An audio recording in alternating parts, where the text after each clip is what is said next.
सूर्य को अर्घ देने से क्या क्वांटम असर होता है? आज हम आपसे बात करेंगे एक ऐसे दैनिक कर्म की जो सदियों से भारतीय परंपरा का हिस्सा है और वो है सूर्य को अर्घ देना।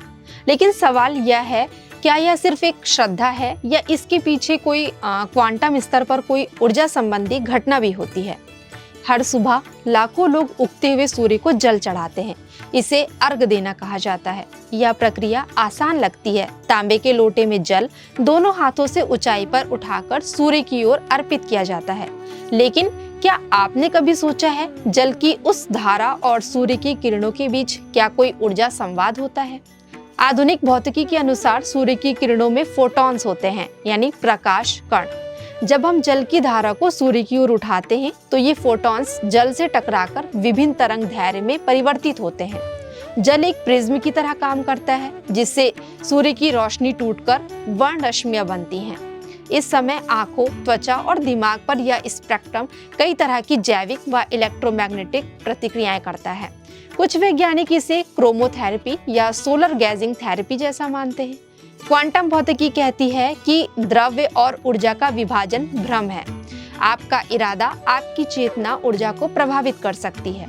अब सोचिए, जब हम संकल्प लेकर सूर्य को अर्घ देते हैं तो हमारी चेतना, सूर्य की विशाल ऊर्जा और जल की कंपनशीलता तीनों मिलकर क्या एक सूक्ष्म क्वांटम संवाद नहीं बनाते? शास्त्रों में सूर्य को प्राण कहा गया है, यानी जीवनदाता। और अब विज्ञान कहता है प्राण दरअसल बायोफोटॉन और इलेक्ट्रोमैग्नेटिक फील्ड्स के बीच संवाद हो सकता है। ऋग्वेद में कहा गया है सविता देवो मर्ताय दधातु, यानी सूर्य देव मानवता को ऊर्जा प्रदान करते हैं। योग शास्त्र कहता है सूर्य नमस्कार और अर्घ द्वारा शरीर में सौर नाड़ी सक्रिय होती है। इससे शरीर के भीतर ऊर्जा संचार तेज होता है और मन का ध्यान केंद्रित होता है, जो क्वांटम फोकसिंग जैसा माना जा सकता है। तो क्या सूर्य को अर्घ देना केवल एक धार्मिक कृत्य है या फिर यह एक ऐसा ऊर्जा आधारित क्वांटम अनुष्ठान है जिसमें जल, प्रकाश और चेतना तीनों के मेल से हम ब्रह्मांड से संवाद करते हैं? यह न केवल मन को स्थिर करता है बल्कि शायद ब्रेन वेव्स और एनर्जी फील्ड्स को भी संतुलित करता है। तो दोस्तों, इस विषय पर आपका क्या मानना है? आपकी क्या राय है? हमें कमेंट करके कमेंट सेक्शन में जरूर बताइएगा।